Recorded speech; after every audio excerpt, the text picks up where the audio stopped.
Vertical circular motion आपण last लेक्चरला discuss करत होतो. त्यामध्ये आपण रेग्युलर पॉईंट डिस्कस केले, बॉटम पोझिशनचं, मिडवे पोझिशनचं आणि टॉप पोझिशनचं. आता आपल्याला काय करायचं, तर कोणताही आर्बिटरी पॉईंट असेल तर त्या केसमध्ये कशा प्रकारे ते सॉल्व्ह केलं जातं तर त्याबद्दल आपण या ठिकाणी आज डिस्कस करणार आहे. मग सर्वात पहिले तुम्हाला काय करायचं, consider a particle or object attached to the string and performing circular motion in a vertical direction, that is vertical circular motion. Okay, तर याच्यामध्ये मी टोटल 3 पॉइंट्स कन्सिडर केलं होतं. ऑब्जेक्टचे 3 पोझिशन कन्सिडर केला होता. This is the centre of that vertical circular motion. Centre पासून string त्या ऑब्जेक्टला connect करायचं. ठीक आहे, तर हे आपण ऑलरेडी सॉल्व्ह केलं होतं, त्याच्याबद्दल मी काय जास्त डिस्कस करत नाही. त्यानंतर सेकंड घेतला होता मिडवे पोझिशनला. तुम्ही इकडे येऊ शकता नाही तिकडे येऊ शकता, काही फरक पडणार नाही, तुम्हाला जसं वाटलं तसं. ठीक आहे, कोणत्या साईड ऑब्जेक्ट घेतला. आज आला तुमचा मिडवे पोझिशनचा. आणि तिसरा जो घेतला तो कोणता घेतला होता, तर highest position or it is also called as top position. त्याच्यावरती कोणत्या प्रकारचे फोर्सेस ऍक्ट होतात ते ऑलरेडी आपण डिस्कस झालेलं आहे. आता आपल्याला घ्यायचं काय, तर एनी आर्बिटरी पॉईंट. सपोज तो ऑब्जेक्ट जो आहे तो या ठिकाणी असेल तर त्या ठिकाणी काय असेल. ठीक आहे, मग डी पॉईंट घेणार आपण नाही का, at any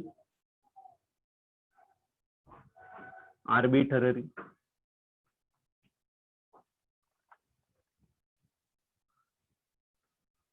any arbitrary point घ्यायचा आपल्याला. ठीक आहे, कोणताही रॅन्डम असा एक पॉईंट घेतला त्या ठिकाणी घ्यायचा आहे. सपोज हा पॉईंट तो घेतला. ठीक आहे, सपोज याला आपण लेबलिंग दिलं होतं, ए कन्सिडर केलं होता, या पोझिशनला बी, याला सी कन्सिडर केलं. सपोज याला काय कन्सिडर करू, तर डी कन्सिडर करू. ही स्ट्रिंग जर घेतली तर स्ट्रिंग या डायरेक्शन मध्ये काय होणार, अलाइन होणार. आता सर्वात पहिले याच्यावरती कोणत्या कोणत्या प्रकारचे फोर्सेस ऍक्ट होणार आहे ते आपल्याला डिस्कस करायचंय. बाकीचं मी डिस्कस करणार नाही, फक्त आर्बिटरी पॉईंट या ठिकाणी काय करतो, तर डिस्कस या ठिकाणी करणार आहे. ठीक आहे, मग मी सर्वात पहिले काय करतो, तर याचं काय असणार आहे, वेट असणार आहे. आणि weight of body is always directed in downward direction whatever may be the position of body. याचं जरी वेट घेतलं तरी डाऊनवर्ड घेतलं, याचं वेट डाऊनवर्ड आहे, याचं पण डाऊनवर्ड आहे. कोणत्याही पोझिशनला असू द्या वेट नेहमी कुठे डायरेक्ट असतं, तर डाऊनवर्ड. मग तो स्ट्रेट आपण डाऊनवर्ड डायरेक्ट केला. ठीक आहे, आपका सर्वांना समजलं असेल. या वेटला बॅलन्स करायला त्या स्ट्रिंग मध्ये काय असणार, तर टेन्शन असणार आहे. आणि ती टेन्शन कुठं असतं, तर अलॉंग द स्ट्रिंग असतं. टेन्शन नेहमी कुठं असणार, तर अलॉंग द स्ट्रिंग असेल. सपोज मी काय घेतलं बघा, नॉर्मली आपण अँगल कोणासोबत घेत असतो, तर एक्स ऍक्सिस सोबत घेत असतो. वाय सोबत आपल्याला घ्यायचं तर त्या केसमध्ये, पण स्टँडर्ड काय, तर एक्स ऍक्सिस सोबत. याने एक्स ऍक्सिस सोबत जो अँगल क्रिएट केलेला आहे तो सपोज मी काय घेतला, तर टी. तुम्ही कोणता पण अँगल घेऊ शकता. अँगल कशाने पण केला आता, angle represented by alpha, theta, beta, gamma. Okay, तर कोणताही अँगल तुम्ही घेऊ शकता. मग या ठिकाणी सपोज मी काय घेतला, तर अँगल जर तुम्हाला टेक्स्टबुक नुसारच घ्यायचा असेल तर इथला जो अँगल दिलेला आहे तो काय घेतला, तर त्याने अल्फा घेतलेला आहे. ओके, त्यानंतर तुम्हाला माहिती आहे अजून एक फोर्स त्या ठिकाणी ऍक्ट होणार आहे, तो म्हणजे काय, तर सेंट्रिपेटल फोर्स. आणि which is directed towards the centre. मग कोणता असेल, तर सेंट्रिपेटल फोर्स. आता याच्यात जर तुम्ही ऑब्झर्व केलं तर बघा, हा जो टेन्शन आहे तो कसा आहे, इन्क्लाइंड आहे, राईट. आणि हा जो सेंट्रिपेटल फोर्स आहे तो पण कसा आहे, इन्क्लाइंड आहे. आणि फक्त हा कसा आहे, वेट एम जी, तो फक्त स्ट्रेट आहे आणि डाऊनवर्ड आहे. बरं का नाही, सरळ एकदम, बेंड झाले नाही, इन्क्लाइन नाही. म्हणजे याच्यामध्ये मेजॉरिटी कोणाची, तर इन्क्लाइंड वेट फोर्सेसची मेजॉरिटी जास्त आहे, कारण ते 2 आहे आणि हा एकच आहे. क्लिअर आहे. मग एक काम करा, याला सॉल्व्ह करण्यापेक्षा, या दोघांना सॉल्व्ह करण्यापेक्षा एकाला सॉल्व्ह करू. बरं का नाही, स्ट्रेट आहे. आता बघा, लक्ष द्या इकडे, याला कसं रिझॉल्व्ह करायचं ते समजून घेऊ आपण. तर आपल्याकडे 2 ऍक्सिस होत्या, ही होती एक्स ऍक्सिस आणि ही होती तुमची वाय ऍक्सिस. आणि वेक्टर जर असा असता तर मी त्याला घेतला असतं पहिल्या क्वाड्रंट मध्ये, असं असतं तर सेकंड मध्ये घेतो, असं असेल तर थर्ड, असं असेल तर फोर्थ मध्ये घेत असतो. हे सर्वांना माहिती आहे. आता या केसमध्ये डायरेक्टली आपल्याला एक्स ऍक्सिस झाली तुमची एक्स ऍक्सिस किंवा वाय ऍक्सिस. इकडची जी येणार ती कोणती असणार, तर एक्स ऍक्सिस. मग ही जी एक्स ऍक्सिस आहे त्याला काय करा, तर अशी इन्क्लाइन करून टाका. This is X axis and this is Y axis. म्हणजे या केसमध्ये जर घेतलं, ही काय असेल, तर वाय ऍक्सिस असेल. आणि कोणती झाली, तर x axis and this is Y axis. आता या वेटला आपल्याला रिझॉल्व्ह करायचं आहे कोणत्या तरी एका क्वाड्रंट मध्ये, राईट ना. कोणत्या तरी एका क्वाड्रंट मध्ये आपल्याला रिझॉल्व्ह करायचं. मग हा जर वेक्टर घेतला तर हा यापैकी आज आला तुमचा फर्स्ट क्वाड्रंट, सेकंड, आज आला थर्ड आणि आज आला तुमचा फोर्थ क्वाड्रंट. तर हा जो वेक्टर आहे याला जर रिझॉल्व्ह केलं तर कोणत्या क्वाड्रंट मध्ये येण्याचे चान्सेस आहे, तर हा येईल तुमचा कोणत्या, थर्ड क्वाड्रंट मध्ये येण्याचे चान्सेस आहे. मग याला काय करा, तर हा जो स्ट्रेट आहे यालाच काय करू, तर आपण इन्क्लाइन कॉम्पोनंट मध्ये रिझॉल्व्ह करणार. क्लिअर आहे. इथं तुम्हाला डिसाईड करावं लागेल, तुम्हाला व्हर्टिकल घ्यायचं का इन्क्लाइन घ्यायचं. जे जास्त असेल त्याला सॉल्व्ह नाही करत बसायचं, जे कमी आहे ते सॉल्व्ह करा, सोपं जातं. क्लिअर आहे. मग याला काय करू, तर सर्वात पहिले आज आला तुमचा व्हर्टिकल कॉम्पोनंट आणि सेकंड घ्यायचं तुम्हाला त्याला perpendicular, that is horizontal component. Clear आहे. मग कोणत्या क्वाड्रंट मध्ये आला, तर अकॉर्डिंग टू दिस वे, तर आज आला तुमचा थर्ड क्वाड्रंट मध्ये याला रिझॉल्व्ह करू शकता तुम्ही. ओके. थर्ड क्वाड्रंट मध्ये जर रिझॉल्व्ह केलं तर आता परत तुम्हाला अँगल घ्यायचा आहे. अँगल कशामध्ये आहे तर अँगल बघा आहे तुमचा अल्फा किंवा मग इथला अँगल डायरेक्टली घेता येईल तुम्हाला वर्टिकल सोबत. ठीक आहे, चला आता इथला अँगल आपल्याला फाइंड करणं तसं पॉसिबल नाही किंवा ठीक आहे इथला अँगल नका घेऊ अल्फा तर अँगल, कारण की इथला जर घेतला तर मग ठीक आहे चला इथला जर घेतला तर थोडंसं सॉल्व्ह करावं लागेल. तसंही घेऊ शकता तुम्ही, नाही तर मग अजून सिंपल जर करायचं असेल तर अँगल इथला न फाइंड करता कुठला फाइंड करा तर इथला फाइंड करा. सपोज इथला अँगल काय घेतला तर अल्फा घेतला. कशामधला आहे रे अँगल हा? अल्फा कशामधला आहे तर अँगल आहे तुमचा ही आहे तुमची इन्क्लाइंड लाईन तीच या ठिकाणी, बरं की नाही, आणि एक व्हर्टिकल लाईन. मग ही व्हर्टिकल लाईन आहे म्हणजे याच्यातला जो अँगल आहे तो काय असेल तर अल्फा. नॉर्मली आपण एक्स ऍक्सिस सोबत घेत असतो पण या ठिकाणी एक्स ऍक्सिस इकडे असणार आहे. क्लिअर आहे, वाय ऍक्सिस इकडे असणार आहे म्हणून मी तो चेंज केला. असं जर केला असतं इथं अल्फा तर हा काय आला असता 90 मायनस अल्फा. मग इथला जो अँगल आहे तो 90 मायनस अल्फा आणि इथला अँगल काय आला असता तर मग अल्फा आला असता. क्लिअर आहे. मग आपण आपल्या पद्धतीने सिम्प्लिफाईड करून घ्यायचं. तुम्हाला अँगल फाइंड करणं गरजेचं असतं. मग तुम्हाला इथला दिला तरी इथला फाइंड करता येईल किंवा इथला दिला तरी इथला फाइंड करता येईल. तुम्हाला ज्या पद्धतीने घ्यायचं त्या पद्धतीने तुम्ही याला सॉल्व्ह करू शकता. आता पेपरला तुम्हाला हा जो आर्बिटरी पॉईंट दिलेला आहे याचं मॅथमॅटिकल डेरिव्हेशन दिलेलं नाहीये. घ्यायचं असेल तर तुम्ही सिम्पली घेऊ शकता. कसं घेणार तर आधी इन्क्लाइंड व्हर्टिकल कॉम्पोनंट सॉल्व्ह करा. म्हणजेच काय असेल तर चला आता इथला अल्फा आहे म्हणजे इथली व्हॅल्यू जी असणार ती कॉस असणार. म्हणजे आकार राहिला तर एम जी कॉस अल्फा असेल. हा जर कॉस घेतला तर एकाचा काय असेल तर साईन असेल. मग झाला एम जी साईन अल्फा. मग याला जर सॉल्व्ह करायचं असेल तर तुम्ही काय करा inclined horizontal component vertical component solve करा. डाऊनवर्ड मायनस घ्या अपवर्ड प्लस घ्या म्हणजे minus M G cos alpha येईल प्लस टी येईल आणि हा सेंट्रिपेटल फोर्स आहे is equal to centripetal force plus येईल कारण व्हर्टिकली अपवर्ड. तसं याला सॉल्व्ह करा. याच्यामध्ये फक्त काय येणार तर एम जी साईन अल्फा एकच आहे तर ते घ्यायची काही गरज नाही. फक्त व्हर्टिकल कॉम्पोनंट तुम्ही या ठिकाणी सॉल्व्ह करू शकता. सॉल्व्ह केल्यानंतर तुम्हाला इक्वेशन भेटून जाईल. ठीक आहे, तर या प्रकारे तुम्हाला सॉल्व्ह करायला दिलेलं नाहीये. फक्त आर्बिटरी पॉईंट असेल तर त्याची डायग्राम तुम्हाला विचारली जाईल तर ते विचारलं जाईल तुम्हाला 2 मार्कासाठी. ठीक आहे, तर आज आला तुमचा पहिली केस. समजा मी आणखीन एक वेक्टर घेतला. आता या पोझिशन बघा या ठिकाणी असेल तर अँगल अल्फा आला, या ठिकाणी आला तर अँगल आणखीन कमी होणार. म्हणजे प्रत्येक वेळेस तो अल्फाच राहिला असं नाही, तो नेहमी चेंज होत राहणार.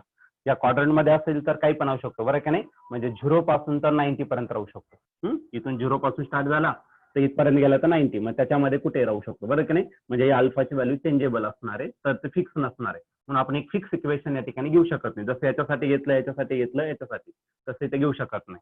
समज मी आता नेक्स्ट एक ऑब्जेक्ट घेतला तो परत आर्बिटरी पॉईंट कोणताही एक आर्बिटरी पॉईंट या ठिकाणी आपण डिस्कस करतो. ठीक आहे, या ठिकाणी असेल ही काय आली तर त्याची स्ट्रिंग झाली. या ठिकाणी मी काय केली तर अटॅच केलेली. ठीक आहे, आणि याचं जे वेट आहे आता बघा ऑब्जेक्ट कुठे असू द्या weight always directed in weight of body is always directed in downward direction. ठीक आहे, मग याचं जे वेट आहे ते कुठे जाणार तर डाऊनवर्ड आणि ते वेट किती घेतलं तर मी या ठिकाणी एम जी घेतलं. क्लिअर आहे. आता या वेटला बॅलन्स करायला काय लागतं तर अपोजिट रिएक्शन. या केसमध्ये काय असणार आहे tension and that tension is always directed towards the centre of circle. सेंटरकडे डायरेक्ट होणार. आणि या ठिकाणी आणखीन एक फोर्स असेल तो म्हणजे कोणता तर सेंट्रिपेटल फोर्स असेल. ओके, आता टेन्शन आणि सेंट्रिपेटल फोर्स परत इन्क्लाइंड आहे. फक्त हा वेट एम जी जो आहे तो कसा आहे तर स्ट्रेट आहे बरं का नाही. मग याला काय करावं लागेल तर आपल्याला रिझॉल्व्ह करावं लागेल. रिझॉल्व्ह जर केलं तर हा परत कोणत्या क्वाड्रंट मध्ये येण्याचे चान्सेस आहेत तर हा परत थर्ड क्वाड्रंट मध्ये. ठीक आहे, मग आला तुमचा व्हर्टिकल कॉम्पोनंट आणि त्याला एक परपेंडिक्युलर ड्रॉ करा तो म्हणजेच काय असेल तुमचा हॉरिझॉन्टल कॉम्पोनंट. क्लिअर आहे.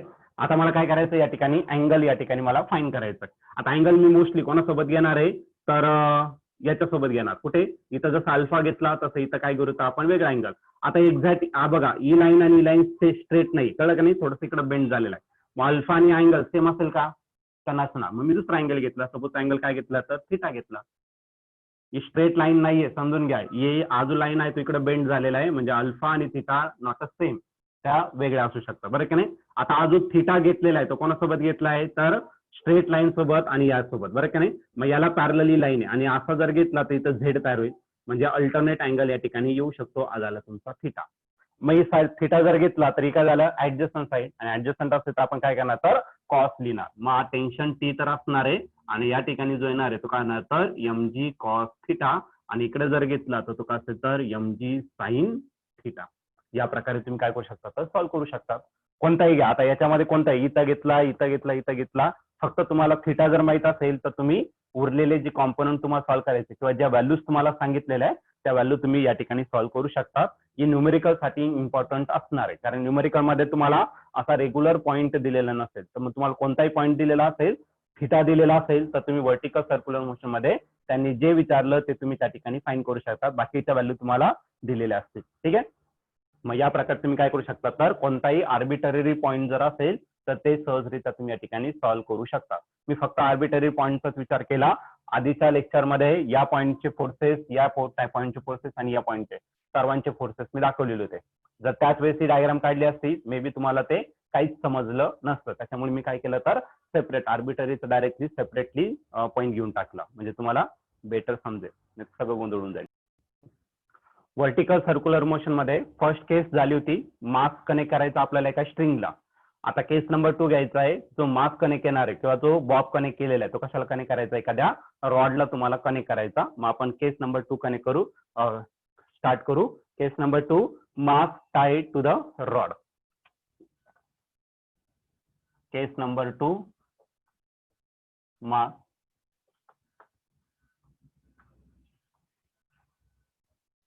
रॉड. जो मास कनेक्ट करायचा तो कशाला कनेक्ट करायचा, तर एखाद्या रॉडला तुम्हाला या ठिकाणी काय करायचा, कनेक्ट करायचा. मग त्या केसमध्ये काय काय असणार तर या ठिकाणी आपण डिस्कस करू. काय वेगळं काही नाहीये, तर फक्त रॉड साठी थोडंफार चेंजेस होणार आहे. तर ते चेंजेस काय ते समजून घ्या. आणि पेपरला रॉड देताय का स्ट्रिंग देताय त्याच्यानुसार तुम्हाला, म्हणजे न्यूमेरिकल असतात ना त्याच्यात रॉड वर्ड मेन्शन केलं असतं किंवा स्ट्रिंग असं वर्ड मेन्शन केलेलं असतं. तर त्यानुसारच तुम्हाला काय करायचं ते फॉर्म्युली यूज करायचं. थोडेफार डिफरंट असणार आहे तर तेवढे समजून घ्या. ठीक आहे. तर परत एकदा डायग्राम काढतो मी व्हर्टिकल सर्क्युलर मोशन मध्ये. आता आर्बिटरी पॉईंट घ्यायची काही गरज नाहीये. आपण काय करणार तर या प्रकारे हा व्हर्टिकल सर्क्युलर मोशन घेतला. ठीक आहे. हा रॉड या ठिकाणी सेंटरला असेल आणि दुसरं जे एंड आहे ते डायरेक्टली त्या सर्कलच्या सर्कम्फरन्स वरती असेल. दुसरं जे एंड आहे ते सर्कलच्या सर्कम्फरन्स, पण हा रॉड आहे, स्ट्रिंग नाही. ठीक आहे. मग या ठिकाणी मी काय केला तर तो हेवी ऑब्जेक्ट काय केला तर कनेक्ट केला. आता सर्वात पहिले याच्यावरती कोणत्या कोणत्या प्रकारचे फोर्सेस असणार आहे ते या ठिकाणी आपण डिस्कस करणार आहे. मग सर्वात पहिले त्याचं जे असणार आहे ते म्हणजे वेट असणार, बरं की नाही. वेटला बॅलन्स करायला हा पॉईंट काय घेतला तर आपण बी पॉईंट घेतला तर सेम तसं घेऊ. याला बॅलन्स करायला काय असेल तर सेंट्रिपेटल फोर्स टेन्शन असेल अलॉंग द स्ट्रिंग, तो काय घेतला तर टीबी. आणि या ठिकाणी आणखीन एक फोर्स असेल दॅट इज सेंट्रिपेटल फोर्स असेल. ओके, तर बी पॉईंटचा. त्यानंतर तोच रॉड आपण कुठे घेतला तर मिडवे पोझिशनला घेतला. याचं वेट जे आहे, वेट कुठे डायरेक्ट होणार आहे, weight is always directed in downward direction. Tension जो असेल हा पॉईंट सी घेतला होता, टेन्शन जो आहे तो टीसी घेतला. आणि आणखीन एक फोर्स तो म्हणजे काय तर सेंट्रिपेटल फोर्स असेल. आणि तिसरा जो आहे तो टॉप पोझिशनला घेतला होता. ही काय घेतली तर रॉड घेतला. ओके, याचं जे वेट आहे, वेट कुठे डायरेक्ट होणार आहे, weight is always directed in downward direction, तो किती असेल तर एम. आणि जो टेन्शन असणार आहे, टेन्शन किती असेल तर टेन्शन असेल या पॉईंटला ए पॉईंट घेतला, तो काय घेतला तर आपण टी ए. आणि या ठिकाणी आणखीन एक फोर्स असेल दॅट इज सेंट्रिपेटल फोर्स असेल रॉड मध्ये. ठीक आहे. आता रॉडचं जर एक्झाम्पल घेतलं बघा, आधीच्या केसमध्ये काय घेतलं होतं, स्ट्रिंग घेतलं होतं, बरं का नाही. दोघांचा डिफरन्स काय तर ते या ठिकाणी आपण डिस्कस करू. ठीक आहे. तर या ठिकाणी मी स्ट्रिंग घेतली, तर या ठिकाणी जर थांबून ठेवलं असं तर हा बॉब ऑब्जेक्ट जो आहे, बॉब आहे, तुकडे येणार तर खाली येणार, बरं का नाही. म्हणजे या स्ट्रिंग मध्ये टेन्शन असणार, म्हणजे कमीत कमी तुम्हाला या ठिकाणी व्हेलॉसिटी द्यावीच लागेल जेणेकरून हा सर्कल कम्प्लीट करेल. आणि ती व्हेलॉसिटी किती होती तर ती व्हेलॉसिटी होती √r(g). वरती सर्वात टॉपला किती व्हेलॉसिटी होती √r(g), बरं का नाही. जर स्ट्रिंग असेल तर तुम्हाला कमीत कमी टॉपला व्हेलॉसिटी देणं गरजेचंच असेल. मग त्या केसमध्ये कमीत कमी किती असेल तर टेन्शन 0 पुट करून टाका, मग ती कमीत कमी व्हेलॉसिटी तुम्हाला भेटून जाईल. आणि सर्वात कमी टॉपलाच असते आणि ती असते √r(g). पण जर मी रॉड घेतला, सपोज रॉड आहे, ओके, आणि या ठिकाणी काय केलं तर मी ऑब्जेक्ट कनेक्ट केला, याला मी फिरवलं, वरती घेऊन आलो, इथं थांबवणं शक्य आहे का त्याला, टॉप पोझिशनला थांबवणं शक्य आहे, शक्य आहे, बरं का नाही. मग कमीत कमी व्हेलॉसिटी किती शक्य आहे तिथं तर 0 शक्य आहे, बरं का नाही. 0 असेल तरी रॉड त्या ठिकाणी असू शकतो. म्हणजेच ऍट हायेस्ट पोझिशनला घेतलं तर या ठिकाणी व्हेलॉसिटी कमीत कमी किती पॉसिबल आहे तर 0 पॉसिबल आहे. मग ते आपण या ठिकाणी पुट करणार आणि त्याच्याच नुसार आपण काय करणार पुढे कंटिन्यू करणार. ठीक आहे. मग आपण पॉईंट लिहू, पहिला पॉईंट घेऊ, A point at the highest position or top position. Okay, highest, uppermost position, top position, तुम्हाला जे वर्ड यूज करायचं ते यूज करू शकता पोझिशन. तर या पोझिशनला आपल्याला काय करायचं तर फाइंड करायचं. At highest position velocity minimum velocity is 0. मग फर्स्ट पॉईंट घेऊ आपण. At highest position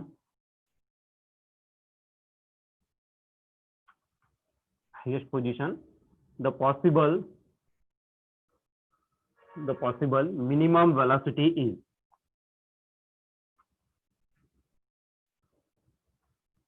minimum velocity is 0. तर या केस मध्ये किती असेल तर 0 असेल.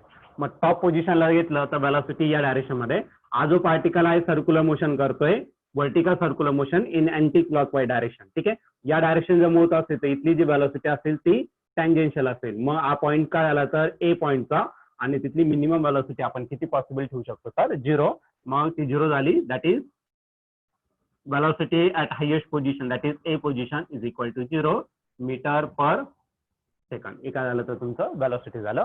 यात कोणाला काही अडचण नसली पाहिजे. आता आपल्याला काय करायचं तर बॉटम पोझिशन फाइंड करायचं. आता हे वर्टिकल सर्क्युलर मोशन जर घेतलं, ऑलरेडी आपण एक डेरिव्हेशन घेतलेलं law of conservation of energy.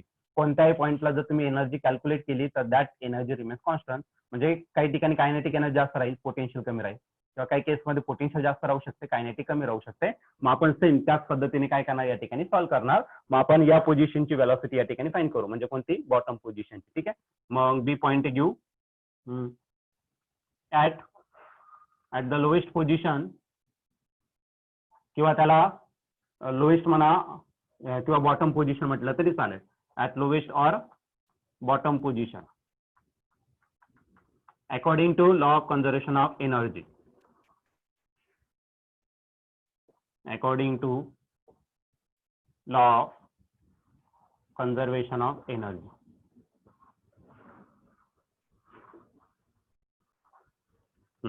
Law of conservation of energy जर घेतलं तर आपल्याला 2 पॉईंटचा विचार करायचा. आता टॉप पॉईंटची वेलॉसिटी भेटली म्हणजे हा रेफरन्स कन्सिडर करा, आणि बॉटमचा घ्या.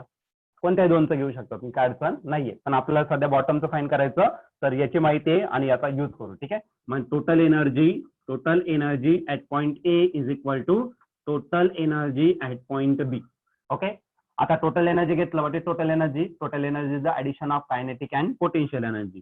That means kinetic energy at point A plus potential energy at point A is equal to total energy B ला घ्यायचं. तसंच त्या ठिकाणी असेल kinetic energy at point B plus potential energy at point B. Is that clear?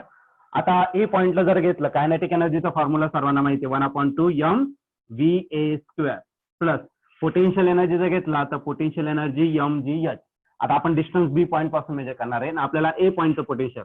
मग total height किती झाली तर त्या सर्कलच्या डायमीटर इतकी. म्हणजे या केसमध्ये एच जो असणार तो किती असेल तर 2r is the height. Then kinetic energy आपल्याला बी पॉईंटचं घ्यायचं. कायनेटिक एनर्जी जर घेतला तर राहील 1/2 mvv². आणि या केसमध्ये बी पॉईंटला फाइंड करायचं आणि डिस्टन्स बी पॉईंट पासून मेजर करायचं. म्हणजे डिस्टन्स या केसमध्ये किती राहायचं 0 राहील. म्हणजे राहिला mg चा 7, पण एच या केसमध्ये किती राहणार तर 0 राहणार. ठीक आहे, पण बघा आधीच आपण पहिलं जे पॉईंट घेतलेलं आहे त्याच्यामध्ये वेलॉसिटी ऍट पॉईंट ए किती घेतलाय 0 घेतलाय. मग या पहिल्या केसमध्ये आपण ती काय करू तर पुट करून टाकू. मग त्या ठिकाणी राहिला 1/2 m आणि va is 0 in first equation. पहिल्या इक्वेशन मध्ये आपण ते डिस्कस केलेलं आहे. प्लस 2 जो आहे तो पुढे घेऊन टाका. म्हणजे काय राहिला 2 mgr is equal to r राहील फक्त 1/2 mvv² and this term is completely 0. आता 0 स्क्वेअर किती होणार आहे 0. मग ती टर्म डायरेक्टली कॅन्सल करून टाकू. ठीक आहे, जर तुम्हाला लिहायचं 0 लिहा नंतर ए लिहा तर चालेल, आपण डायरेक्टली कॅन्सल करून टाकू, तेवढं समजून जातो तुम्हाला. म्हणजे या ठिकाणी राहिलं काय 2 mgr is equal to 1/2 mvv². This m and m get cancel. 8 इकडे काय डिवायडेड आहे, इकडे काय करा मल्टिप्लाय करा. 2 × 2 किती होणार आहे 4. मग करायला 4gr इज इक्वल टू करायला तर vb². मग आता पुढची स्टेप जी आहे याचं काय करावं लागेल तर तुम्हाला स्क्वेअर रूट घेऊन टाका. स्क्वेअर रूट घेतलं तर तुम्हाला फायनल इक्वेशन या ठिकाणी भेटून जाईल. ठीक आहे, मग या ठिकाणी लिहितो मी taking square root. Square root जर घेतलं then vb is equal to √ऑफ किती भेटेल तर 4rg और gr. काही पण घ्या, काही फरक पडत नाही, मल्टिप्लिकेशन मध्ये काही फरक पडत नाही. ठीक आहे, मग जर तुम्ही याच्या आधीच जर स्ट्रिंग साठी घेतलं तर वरती असतं √ऑफ बॉटमला असतं √5gr. राईट ना, √5gr. पण या केसमध्ये जर तुम्ही रॉड घेतला तर रॉड मध्ये बॉटम पोझिशनला वेलॉसिटी चेंज होते आणि बॉटम पोझिशनला जी वेलॉसिटी असणार आहे ती किती भेटणार तर √4 RG और GR हे झालं तुमचं बॉटमची वेलॉसिटी झालं. आता सिमिलरली आपण काय करणार तर सी पॉईंटचं या ठिकाणी वेलॉसिटी फाइंड करणार. ठीक आहे, सिमिलरली असंच करायचं जे लास्ट लेक्चरला तुम्ही केलेलं आहे तसंच. अजून याला जर तुम्हाला रिप्रेझेंट करायचंच असेल ओके तर 4 कशाचं स्क्वेअर रूट आहे 2च आहे म्हणजे तुम्ही VB असं पण घेऊ शकता. काय VB इज इक्वल टू तो जो 4 आहे त्याचा स्क्वेअर रूट किती येणार आहे 2. मग 2 स्क्वेअर रूटच्या बाहेर आला आणि रूट मध्ये करायला तर √RG असं घ्या नाही तर डायरेक्टली √4 RG असं लिहिलं तरी चालेल तुमच्या पद्धतीने. आता तुमच्यावरती डिपेंड असेल तुम्हाला कसं लिहायचं त्या पद्धतीने तुम्ही काय करू शकता तर या ठिकाणी रिप्रेझेंट करू शकता. ओके, नेक्स्ट आपल्याला फाइंड करायचं आहे वेलॉसिटी फाइंड करायचं किंवा स्पीड फाइंड करायचं कोणत्या पॉईंटला तर सी पॉईंटला. आता आपल्याकडे दोन पॉईंट आहे ज्याचं सर्व माहिती आपल्याला वेलॉसिटी किती ए पॉईंटचं पण माहिती बीचं. तुम्ही ए सी या 2 पॉईंटचं एनर्जी घेऊ शकता किंवा बी आणि सी कोणतेही घेऊ शकतात काही अडचण नाहीये. ओके, काल तुम्हाला मी ट्राय करायला आलो होतं केलं असेल तुम्ही नाही का. तर सी पॉईंट घेऊ आपण. काय कन्सिडर करायचं तर at the position at Midway position म्हणून ऍट मिडवे पोझिशन त्याला आपण सी ने रिप्रेझेंट केलं तर सी पॉईंटला आपल्याला फाइंड करायचं आहे. आता परत यूज करायचं आहे law of conservation of energy. Okay, next point by using law of conservation of energy. Okay, तर कोणते 2 पॉईंट घ्यायचं ते तुमच्यावरती मी डिसाईड करतो. आता लास्ट लेक्चरला आपण माहिती आहे बॉटमचं आणि सी पॉईंटचं घेतलं होतं बरं की नाही, बॉटमचं पॉईंट आणि मिडवे पोझिशनचं. आता या केसमध्ये आपण टॉप आणि सी पोझिशनचं घेऊ. तुमच्यासाठी व्हरायटी तुम्ही काही करू शकता अडचण नाहीये त्याच्यात. ठीक आहे, तर कोणतं घेऊन टाका. तर मी या पॉईंटचं आणि त्या पॉईंटचं घेऊ. मग total energy at point A is equal to total energy at point C. A आणि सी या 2 पॉईंटचा मी या ठिकाणी विचार केला. ठीक आहे, आता टोटल एनर्जी घेतलं. What is total energy? Total energy is the addition of kinetic energy and potential energy. कोणत्या पॉईंटला ए. सिमिलरली सी पॉईंटचं घ्यायचं kinetic energy at point C plus potential energy at point C. What is kinetic energy? Kinetic एनर्जीचा formula असेल 1/2 mVA² plus potential energy. या केसमध्ये potential energy घेतला तर mg आणि h किती असेल तर c असेल डायमीटर ऑफ दॅट सर्कल म्हणजे 2r. पुढे कायनेटिक एनर्जी सी पॉईंटचं घ्यायचं. Kinetic energy formula 1/2 mvc² plus potential energy या पॉईंटचं घ्यायचं तो असेल mg. पण सी पॉईंट जर घेतला तर एवढी राहणार डिस्टन्स हाईट एवढी राहणार बरं की नाही म्हणजे रेडियस ऑफ दॅट सर्कल म्हणजे याच्या जागी तुम्ही काय करू शकता तर r पुट करू शकता. त्याचं रिझन तुम्हाला मी ओरली सांगून दिलेलं आहे. तुम्हाला लिहायचं ते लिहून टाका. बोर्ड माझ्याकडे कमी आहे. ठीक आहे, तर स्क्रीनवर तेवढं बसतंय तर मी ओरली ते रिझन सांगून दिलेलं आहे तुम्हाला. तर तुम्ही पुढे रिझन देऊन टाकायचं. द्यायचं असेल तर देऊन टाका. वेलॉसिटी ऍट पॉईंट ए किती असतं 0 असतो. मग टर्म ऍज इट इज लिहा 1/2 mVA. What is VA? VA is the 0. Velocity at point highest point is 0 plus R2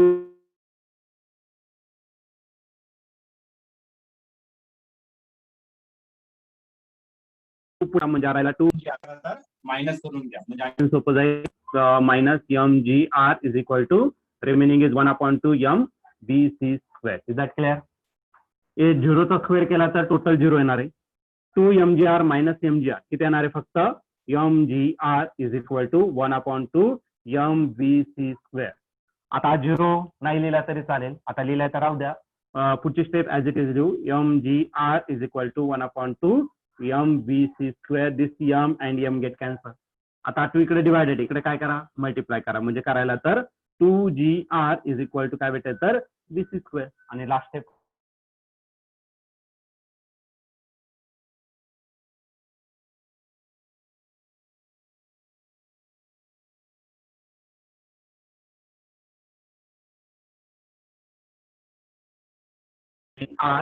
तुमची वेलॉसिटी कोणत्या पॉइंटला तर मिडवे पॉइंटला. ओके, आणि सर्कल असं चाललंय या पोझिशन अँटी क्लॉकवाईज डायरेक्शन बरं की नाही. मग जर लिनियर वेलॉसिटी घेतली तर ती या डायरेक्शन मध्ये असेल आणि ती किती असेल तर vc is equal to √2 under root of 2gr ही काय आली तर तुमची व्हेलॉसिटी.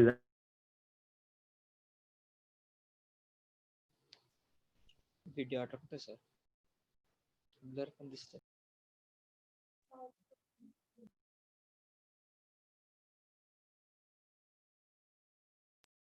कोणाला अडचण आहे?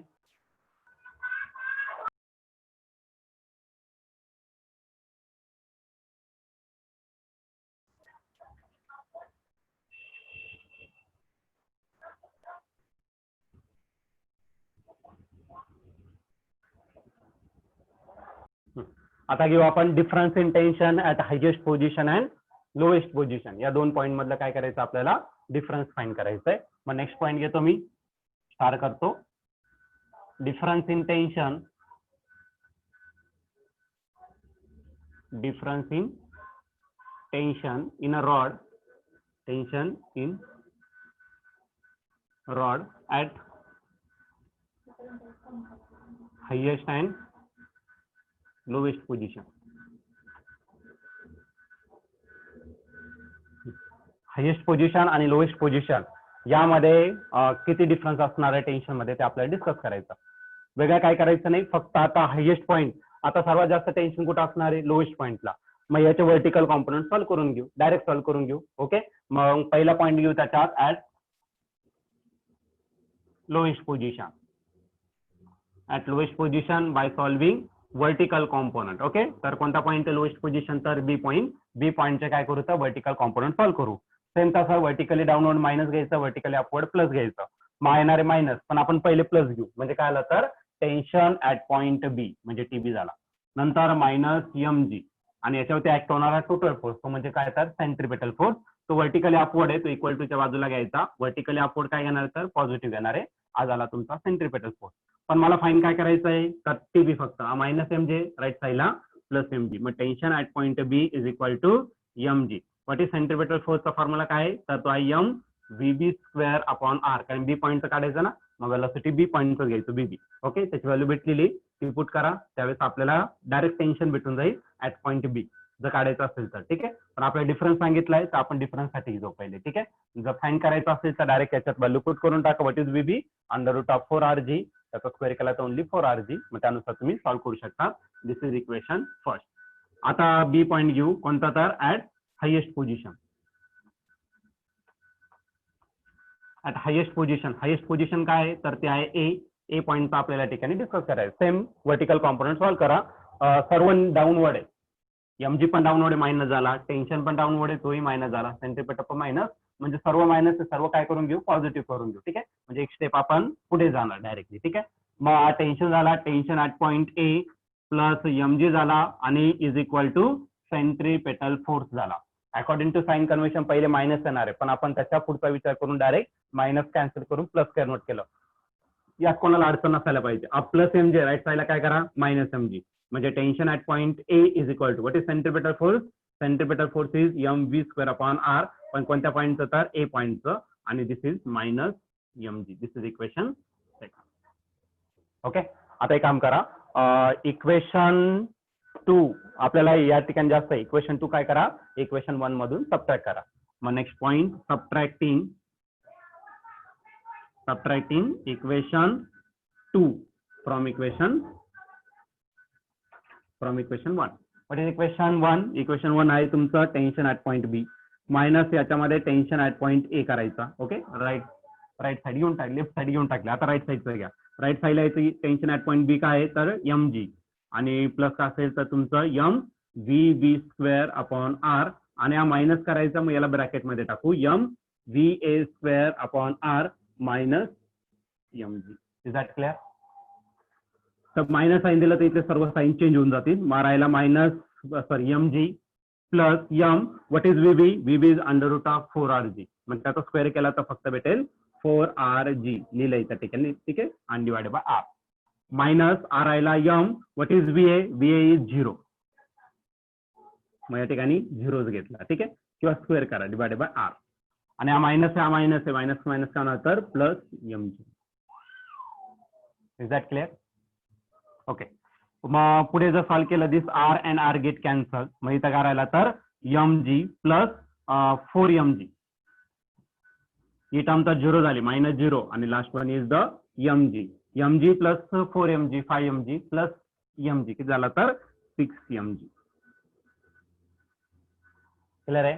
मग हायेस्ट पोझिशन आणि लोएस्ट पोझिशन म्हणजे लोएस्ट पॉईंटचं टेन्शन आणि हायेस्ट पॉईंटचं जर टेन्शन घेतलं तर जो डिफरन्स आहे तो किती भेटला तर 6mg. आणि याच्या आधी पण आपण ते सॉल्व्ह केलं होतं राईट ना स्ट्रिंग साठी. तर स्ट्रिंग साठी पण आपल्याला त्या दोघांमधला डिफरन्स किती आला होता तर 6mg आला होता. टेन्शन मध्ये काही डिफरन्स आलेला नाहीये आपल्याला. ठीक आहे. तर तेवढाच या ठिकाणी भेटलेला आहे.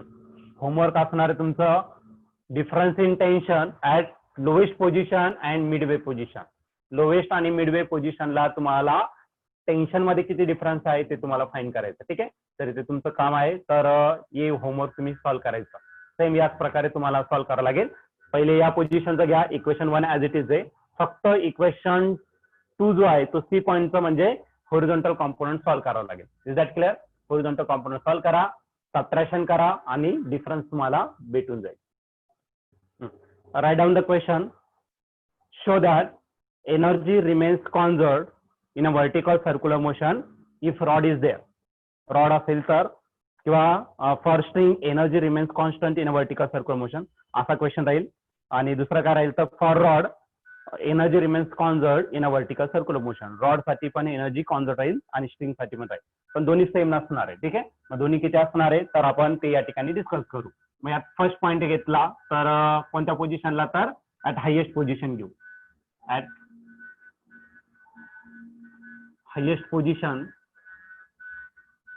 हायेस्ट पोझिशन कोणता घेतला तर ए घेतला.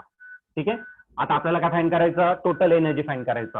व्हॉट इज टोटल एनर्जी तर एक एक फाइंड करायचं का सगळं फाइंड करायचं. एका फाइंड केलं तरी चालेल किंवा एक एक फाइंड करायचं. चला कायनेटिक एनर्जी फाइंड करू. Kinetic energy at point A. What is kinetic energy. Kinetic energy 1/2 mva². 1/2 m as it is. what is v. v is 0. va is 0. at highest position ला वेलोसिटी किती येतात 0. मग 0चा square केला 0 तर पूर्ण answer काय आला तर 0 झाला. ठीक आहे. कायनेटिक एनर्जी झाला.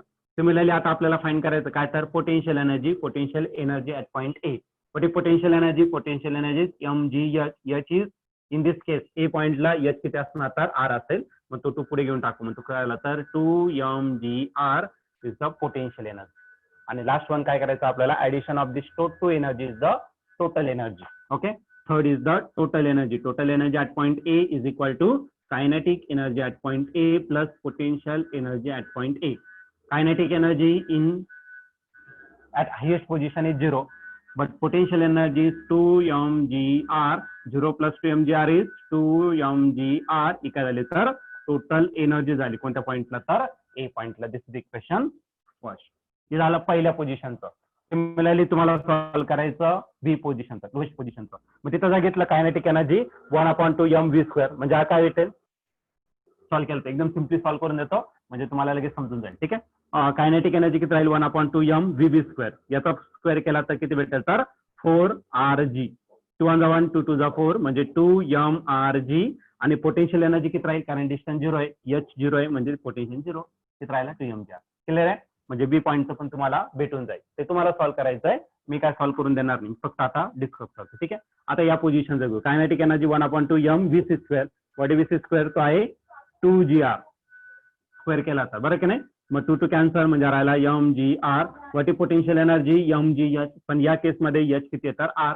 mgr plus mgr 2mgr. Clear आहे.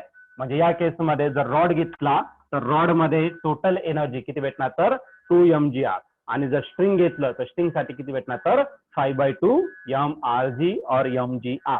Is that clear. तर कोणत्याही केसमध्ये घ्या एनर्जी ऑलवेज रिमेन्स कॉन्झर्व्ड. रॉड घ्या नाही तर मग स्ट्रिंग घ्या. पण पेपरला जर तुम्हाला रॉड साठी विचारलं तर स्ट्रिंगचं लिहिलं तर मार्क भेटणार नाही किंवा स्ट्रिंगचं विचारलं रॉडचं लिहिलं तर मार्क भेटणार. ठीक आहे. तर दोघांसाठी तुम्ही डिफरन्स या ठिकाणी तुम्हाला समजून गेला. आपण सर्वच या ठिकाणी next point that is sphere of death. Sphere of death तुम्ही नॉर्मली सर्कल मध्ये गेला असाल. Sphere of death. तर नॉर्मली तुम्ही सर्कस मध्ये गेला असाल एक मोठासा स्पियर असतो. तो मोठा कोळेगा असतो तो डायरेक्टली ओपन असतो बरं का नाही. त्या वॉल्स वरती ते व्हेकल वरती चालवत असतं. इथं डायरेक्टली असा स्पियर असतो आणि त्या स्पिअर मध्ये वरून खाली ते काय करत असतात तर असे मूव्ह करत असतात. ठीक आहे, तर तो झाला स्पिअर ऑफ डेथ झाला. आता ऑलरेडी हा जो टॉपिक आहे तर आपल्या सिलेबस मधून डिलीट केलेला आहे या वर्षासाठी. ठीक आहे, तर या टॉपिक मध्ये असं बी काहीच नव्हतं. तुम्हाला जे दिलेलं आहे तर याच्यावरती डेरिव्हेशन वगैरे असं काहीच दिलेलं नाही. फक्त तुम्हाला दिलेलं आहे सर्कस मध्ये जर तुम्ही गेलात तर तुम्हाला या प्रकारचं स्पिअर दिसेल आणि त्याच्यावरती ते व्हेकल ट्रॅव्हल होताना तुम्हाला दिसतील. ओके, तर त्या प्रकारची कंडिशन दिलेली आहे तुम्हाला. मग तेवढंच दिलेलं आहे, बाकी काहीच दिलेलं नाही तुम्हाला. आणि तो टॉपिक आपल्याला नाही पण आहे, तर मी तो टॉपिक डिस्कस बी करत नाही. ठीक आहे, आणि असा बी तो पेपरला येणार नव्हता. जो येणार नाही तोच त्यांनी काय केलं तर डिलीट करून टाकला. ओके, स्पिअर ऑफ डेथ, तर त्याबद्दल काही दिलेलं नाहीये.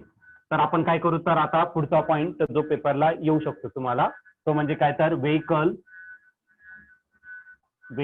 इज ऑन द कॉन्वेक्स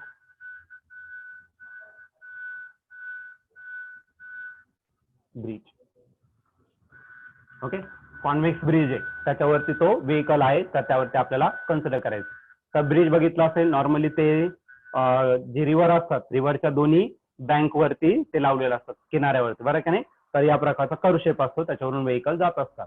किंवा अजून जर तुम्ही तिथं नाही घेतला तर एखादा मोठा स्पीड ब्रेकर असेल त्याच्यावरती तुमचे व्हेकल जाऊन टॉपला राहते, बरं का नाही. काही काही केसमध्ये बघा तुम्ही तर बघितलं असेल ना तर गाड्यांचा जो बॉटम आहे तर तो एकदम खाली असतो काही काही गाड्यांचा. आपल्याकडे थोडेसे उंच केले असतात कारण आपले स्पीड ब्रेकर खूप उंच असतात, बरं का नाही. पण जर तुम्ही फॉरेन कंट्रीज मध्ये जर गेलात तर स्पीड ब्रेकर फार कमी साईजचे दिलेले असतात, त्याच्यामुळे त्यांचा जो खालचा पार्ट आहे तो एकदम कमी असतो. म्हणजे तुम्ही या जर हे जर घेतलं फरारी वगैरे काय असतं ते, बरं का नाही, लॅम्बोर्गिनी वगैरे, तर त्या गाड्या आपल्या रस्त्यावरती जर आल्या तर एखादं स्पीड ब्रेकर आलं तर तिथे अटकून बसतात ते. म्हणजे त्या ठिकाणी डायरेक्ट कॉन्वेक्स शेपवरती ते व्हेकल जर असेल तर त्या केसमध्ये कशा कशा प्रकारचे फोर्स या ठिकाणी ऍक्ट होत आहे हे आपण या ठिकाणी आज डिस्कस करणार. ठीक आहे, मग टायटल काय टाकलंय, vehicle is on convex bridge. एका कॉन्वेक्स सरफेस वरती जर असेल तर त्या ठिकाणी कशी कंडिशन असेल. तर मी डायग्राम काढतोय, काय घेतला तर मी कॉन्वेक्स सरफेस घेतला. कॉन्वेक्स माहिती आहे ना, बहिर्वाकर, बाहेरच्या साईडला तो कर्व असेल. आणि याच्यावरती तुम्ही काय घेतला तर व्हेकल घेतला, कुठे तर डायरेक्टली टॉप वरती घेतला. Vehicle is on the convex bridge, at the top of the convex bridge.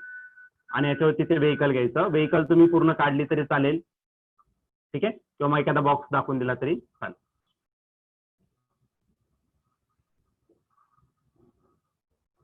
Okay, तर या ठिकाणी तो व्हेकल आहे आणि तो या टॉप पोझिशनला आहे. या आता याच्यावरती कोणत्या कोणत्या प्रकारचे फोर्सेस ऍक्ट होणार आहे आणि या जो ब्रिज आहे किंवा कॉन्वेक्स सरफेस जो आहे याचा कोणीतरी सेंटर असणार आहे. ओके, आज काय झाला तर तुमचा सेंटर ऑफ दॅट ब्रिजचं सेंटर असेल आणि इतकं जर डिस्टन्स घेतलं ते काय असेल तर आर का असेल तर रेडियस असेल त्या याच्यासाठी, किंवा रेडियस ऑफ कर्वेचर म्हणता येईल आपल्याला.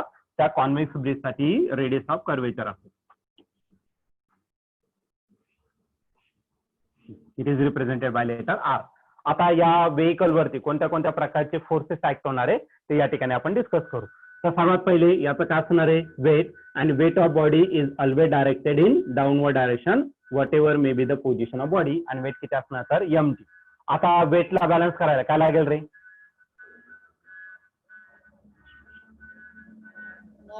वेटला बॅलन्स करायला नॉर्मल रिएक्शन असेल का, इथं नॉर्मल रिएक्शन असेल का, कारण की बॉडी किंवा जे व्हेकल आहे ते कुठे येतं डायरेक्टली त्या रोडच्या कॉन्टॅक्ट मध्ये, कॉन्वेक्स रोड जो आहे त्याच्या कॉन्टॅक्ट मध्ये आहे. म्हणजे या ठिकाणी नॉर्मल रिएक्शन असणार आहे आणि जी नॉर्मल रिएक्शन आहे ती कुठं असणार तर व्हर्टिकली अपवर्ड असेल. क्लिअर आहे. बघा काही काही केसमध्ये जर तुम्ही स्पीड ब्रेकर आहे, एक आपण सिंपल एक्झाम्पल घेऊ, स्पीड ब्रेकर आहे ते तर एकदम स्पीडने जर तुम्ही त्या स्पीड ब्रेकरवरून गेला तर तो नॉर्मली त्या स्पीड ब्रेकरवरून जेव्हा हे करणार तर त्या ठिकाणी तो जम्प करत असतो, बरं की नाही. जर तुम्ही खूप जास्त स्पीडने गेला तर नॉर्मली आपण काय करतो, स्पीड ब्रेकरवरती गेल्यानंतर आपल्या गाडीचा स्पीड कमी करतो. काही काही नवीन असतात किंवा काही स्टंट करणारे विद्यार्थी असतात तुम्हाला भेटतील, बरं की नाही. तर स्पीड ब्रेकर वगैरे काही मॅटरच करत नाही त्यांच्यासाठी, आले तसे निघून जातात नाही का. मग त्या केसमध्ये ते डायरेक्टली काय करतात, त्या स्पीड ब्रेकवरून असे काही डिस्टन्स काय करतात तर एअर मध्ये असतात, बरं का नाही. म्हणजे त्या शेपला किंवा टॉप पोझिशनला घेतला तर व्हेकलचा आणि त्या रोड सरफेसचा काही काळासाठी कॉन्टॅक्ट नसतो, बरं का नाही. आणि कॉन्टॅक्ट जर नसेल तर ते जस्ट कॉन्टॅक्ट मध्ये जर येत असेल तर त्या केसमध्ये अजून नॉर्मल रिॲक्शन असणार तो किती असेल तर 0 असेल. आणि अजून एक, आता जस्ट कॉन्टॅक्ट मध्ये घेतो आपण, व्हेकल त्या टॉपला गेला तर तो काहीतरी डिस्टन्स एअर मध्ये असणार, ठीक आहे. असा सरळ गेला तर उडणार. आणि एकदम स्पीडने जर यायला कॉन्वेक्स सरफेस वरून आला, एकदम छोटासा कॉन्वेक्स इथून आला त्या स्पीडने तर सरळ निघून जायला बसलं वरती, कळलं का नाही. असं जाणार नाही तू कर, ठीक आहे. मग सरळ निघून गेला तर नॉर्मल रिएक्शन त्या केसमध्ये काय असणार तर 0. आपण सरळ निघून नाही जायचं, थोडा तरी डिस्टन्स थोडं वरती गेलं तर परत तो सरफेस वरती येणं गरजेचं आहे. म्हणजे नॉर्मल रिएक्शन मी जस्ट कॉन्टॅक्ट साठी घेतोय, कळलं का नाही, पूर्ण याच्यासाठी नाही. आता जर तो कॉन्टॅक्ट मध्ये असेल, ब्रिज वरती जर कॉन्टॅक्ट मध्ये असेल, कॉन्टॅक्ट मध्ये नसेल, ओके, एअर मध्ये कॉन्टॅक्ट मध्ये नाही, तर त्या ठिकाणी फ्रिक्शनल फोर्स नसणार आहे, राईट ना. फ्रिक्शनल फोर्स कधी एक्झिस्ट होतो जेव्हा दोन बॉडी एकमेकांच्या कॉन्टॅक्ट मध्ये आणि दोन बॉडी पैकी एक बॉडी मूव्ह मध्ये किंवा दोन्ही बॉडी मोशन मध्ये, तर फ्रिक्शन होत राहतो. पण ही व्हेकल ज्या कॉन्व्हेक्स ब्रिज वरती गेला तिथून ती काही डिस्टन्स वरती असणार आहे, रोड सरफेसतून काहीतरी डिस्टन्स वरती जाणार आहे त्या टाइमासाठी, ठीक आहे. म्हणजे त्या ठिकाणी फ्रिक्शन फोर्स असणं गरजेचं नाहीये, ठीक आहे. आणखीन एक, आता जरी वरती गेला तरी त्याचा जो फोर्स आहे, जे इमॅजिनरी फोर्स आहे, तर याच्यावरती तो जर तुम्ही पूर्ण जर इमॅजिन केला तर कॉन्व्हेक्स ब्रिज जर घेतला तर सर्कल तयार होईल. म्हणजे स्फिअर ऑफ डेथ घेतून आपण त्याच प्रकारची कंडिशन या ठिकाणी क्रिएट होऊ शकते. मग या ठिकाणी जर घेतला तर या प्रकारचं सर्कल राहील, बरं का नाही. म्हणजे याचं जे फोर्स असणार ते कुठे डायरेक्ट होणार तर डायरेक्ट टुवर्ड्स द सेंटर, म्हणून तो सर्कल कम्प्लीट करू शकतो. नाहीतर मग बाहेर गेला असता, ठीक आहे. एवढं वरती जाऊ द्यायचं नाही आपल्याला, आणि असं होणं शक्य बी नाही, तर गाडी चालवणारा त्याला बरोबर समजून जातं, ठीक आहे. म्हणजे या ठिकाणी जो फोर्स असणार आहे तो डायरेक्ट होणार आहे डायरेक्टेड इन डाऊनवर्ड डायरेक्शन, आणि तो किती असला पाहिजे तर सेंट्रीपिटल फोर्स असला पाहिजे. Is that clear? ओके. तर फ्रिक्शनल फोर्स या ठिकाणी नसणार आहे. मग आता या ठिकाणी आपल्याला काय करायचं तर व्हर्टिकल कॉम्पोनंट या ठिकाणी आपण सॉल्व्ह करणार, ठीक आहे. मग पुढचा पॉईंट सॉल्व्ह करू by solving vertical component. Just contact मध्ये आहे तेवढं लक्षात ठेवा, जस्ट कॉन्टॅक्ट मध्ये आहे, तर व्हर्टिकल कॉम्पोनंट या ठिकाणी आपल्याला सॉल्व्ह करायचं. व्हर्टिकली डाऊनवर्ड मायनस घेणार आहे, व्हर्टिकली अपवर्ड काय घेणार तर प्लस घेणार आहे. मग पहिला आहे तुमचा mg, तो मायनस होणार आहे, डाऊनवर्ड आहे म्हणून. n व्हर्टिकली अपवर्ड आहे तो प्लस घेतला, ओके. आणि हा राईट साईडला घ्यायचा, हे काय तर आपण मायनस असणार सेंट्रीपेटल फोर्स असेल. Is that clear? आता पुढे नॉर्मल रिएक्शन जस्ट कॉन्टॅक्ट साठी आपण किती घेतलाय तर 0, मारायला minus mg, normal reaction 0 put केला आणि राहिला तुमचा सेंट्रीपेटल फोर्स, ठीक आहे. तर रिमेनिंग काय राहणार आहे तर मायनस mg, आणि सेंट्रीपेटल फोर्सचा फॉर्म्युला माहिती आहे तो काय असेल तर मायनस mv² अपॉन काय असेल तर r. पुढच्या केसमध्ये मायनस मायनस साइन पण कॅन्सल होणार आणि m पण काय होणार आहे कॅन्सल होणार आहे. r इकडे डिवाइड, इकडे काय करा मल्टिप्लाय, म्हणजे हा करायला तर rg is equal to v². आणि जर याचं स्क्वेअर रूट घेतलं आणि याचा जर स्क्वेअर रूट घेतलं तर तुम्हाला v भेटून जाईल. मग नेक्स्ट पॉईंट काय असेल तर taking square root, okay. Square root जर घेतला तर v इज इक्वल टू काय भेटेल तर अंडर रूट ऑफ काय भेटेल तर rg. या प्रकारची कंडिशन या ठिकाणी क्रिएट होईल. म्हणजे बघा व्हर्टिकल सर्क्युलर मोशन पण घेतलं ना आपण, व्हर्टिकल सर्क्युलर मोशन मध्ये तो जर बॉब वरच्या पोझिशनला असतो सर्वात वरती, तर त्याची व्हेलॉसिटी किती असते अंडर रूट ऑफ rg. स्ट्रिंगसाठी स्ट्रिंगसाठी किती असते तर अंडर रूट ऑफ rg. मग कमीत कमी इतकी व्हेलॉसिटीने तुम्हाला जावं लागेल, याच्यापेक्षा जास्त झालं तर प्रॉब्लेम येतील, कळलं का नाही. म्हणजे ही जी व्हेलॉसिटी आहे ही कोणती असते तर मिनिमम व्हेलॉसिटी असते. Is that clear? He minimum velocity, याच्यापेक्षा जास्त जर असेल तर व्हेकल मध्ये प्रॉब्लेम येईल. म्हणून अजून mv² घेतलाय त्याला काय कन्सिडर करू तर मिनिमम कन्सिडर करू. म्हणजे मिनिमम व्हेलॉसिटी भेटणार आहे त्या कॉन्व्हेक्स ब्रिज वरती इतकी असेल, ओके. तर एवढ्या स्पीडने तो जाऊ शकतो, एवढ्या मिनिमम स्पीडने तो जाऊ शकतो. मॅक्झिमम झालं तर प्रॉब्लेम येईल. Is that clear?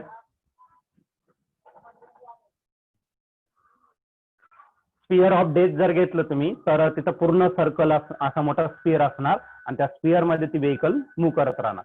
मग त्या केसमध्ये वेगळं काही नसणार, फक्त या केसमध्ये काय आहे ऑब्जेक्ट तुमचा वरच्या पोझिशनला आहे तर तीच व्हेकल कुठं असणार तर खाली असणार आणि त्याच्यावरती फोर्स आहे.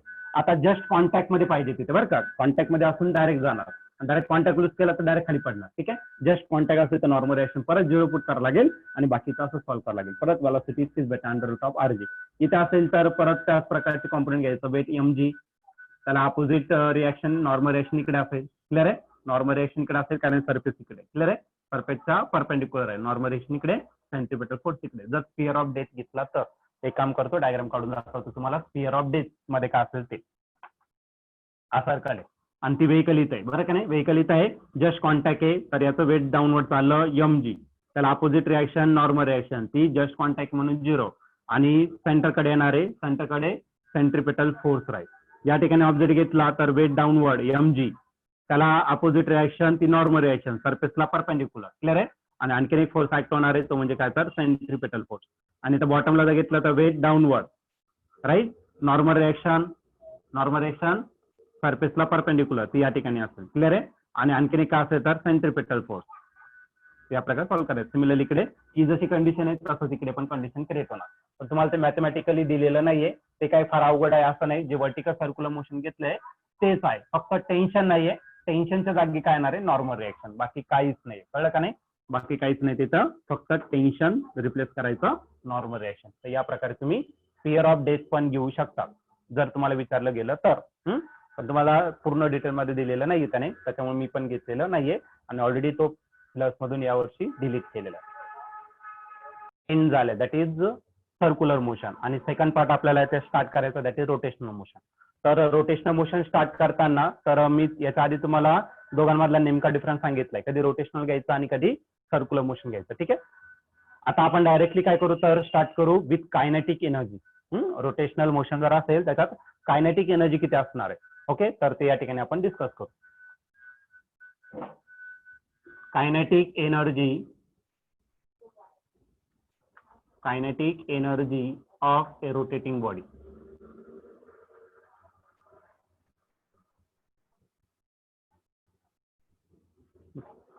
बॉडी जर रोटेट होत असेल तर त्यामध्ये कायनेटिक एनर्जी किती असेल तर आपण या ठिकाणी डिस्कस करू.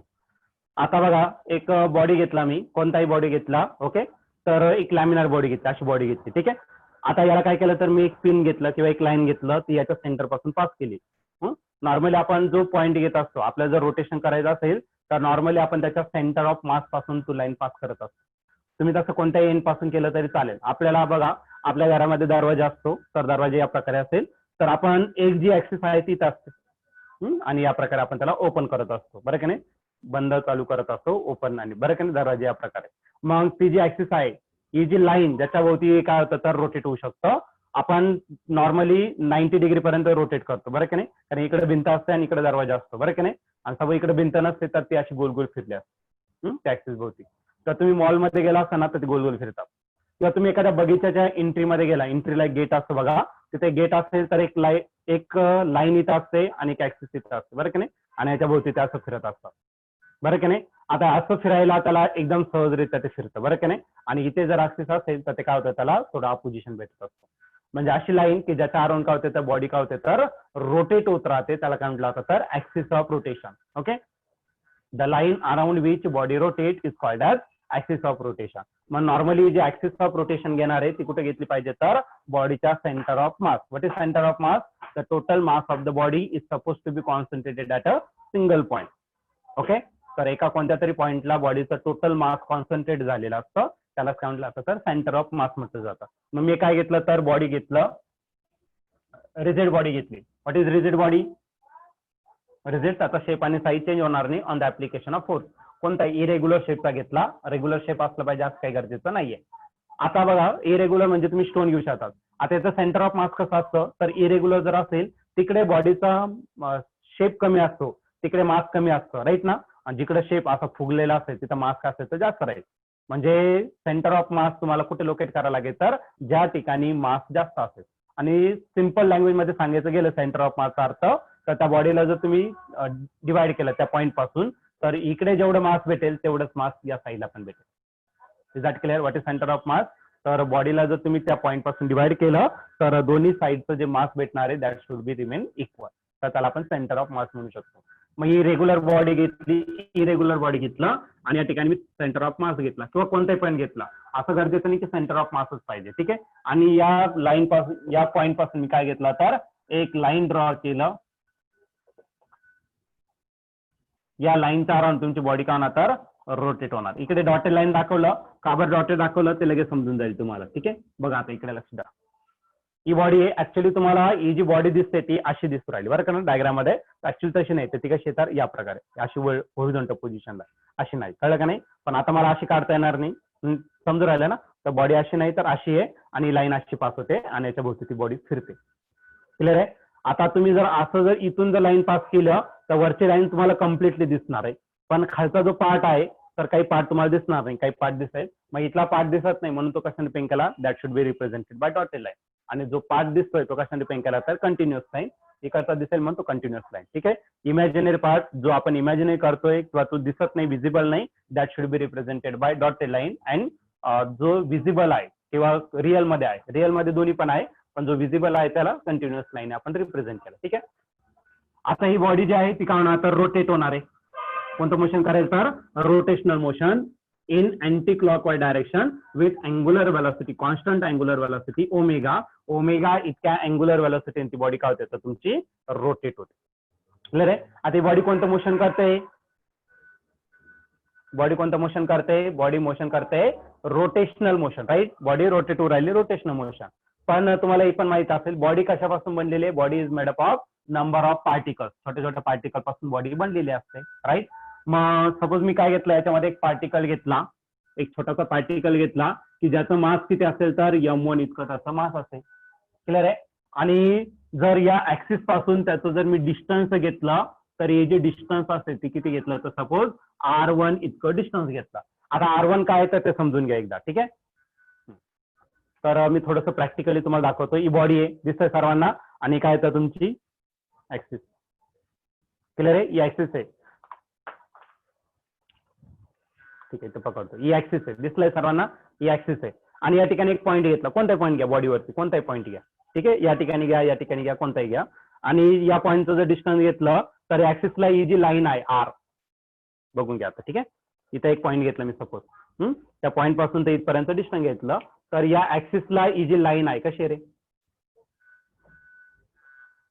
परपेंडिक्युलर. जी लाईन परपेंडिक्युलर. इकडे घेतलं तरी ऍक्सिसला कशी येते परपेंडिक्युलर, इकडे घेतलं तरी परपेंडिक्युलर. म्हणजे कोणत्याही पोझिशनला घ्या या ऍक्सिस सोबत या लाईनचा जो अँगल होणार आहे तो नेहमी कसा असणार तर 90 डिग्री होणार. पण फिगर मध्ये तसं काही दिसत नाही तुम्हाला, दिसतंय का. कारण ही लाईन इकडे घेतली, असं जर घेतलं तर तुम्हाला तो सरळ लाईन दिसेल, पण फिगर मध्ये ती थोडीशी इन्क्लाइन दिसतं. Therefore r1 is not a distance. r1 ला काय म्हणायचं perpendicular distance of particle of mass m1 from the axis of rotation. m1 चं ऍक्सिस पासूनचं r1 हे काय तर परपेंडिक्युलर डिस्टन्स आहे. Is that clear. समजलं सर्वांना. ठीक आहे. आता हा बॉडी काय करतोय रोटेशनल मोशन करतोय. तर हा पार्टिकल काय करेल, आपण मोशन करणार. बॉडी जर मूव्ह असेल तर पार्टिकल तसंच राहील का, तर बॉडी सोबत पार्टिकल पण का नसतं मूव्ह करणार. पण या पार्टिकलचं जर तुम्ही इमॅजिन केलं तर पार्टिकल असा मूव्ह होणार, असं या ऍक्सिसच्या भोवती असं फिरणार, बरं की नाही. म्हणजे पार्टिकल त्या केसमध्ये कोणतं मोशन करेल, particle should move in a circular orbit around the circumference. या सर्कम्फरन्स वरतीच मूव्ह होणार. म्हणजे हा पार्टिकल कोणतं मोशन करेल सर्क्युलर मोशन आणि कम्प्लीट बॉडी काय करेल तर रोटेशनल मोशन करेल. याच्या आधी पण आपण डिस्कस केलेलं आहे. मग ही जी डॉटेड लाईन आहे ती काय रिप्रेझेंट करते तर त्या सर्क्युलर ऑर्बिटचं काय दाखवते तर पाथ या ठिकाणी रिप्रेझेंट करते. As body produce rotational motion then particle perform circular motion. तर हा जो डॉटेड लाईन आहे तो सर्क्युलर मोशन या ठिकाणी परफॉर्म करेल. आणि हा जर अँग्युलर वेलोसिटी या डायरेक्शन जात असेल तर हा टँजेन्शियल वेलोसिटी असेल. मग ती टँजेन्शियल वेलोसिटी किती घेतली तर v1. Is that clear.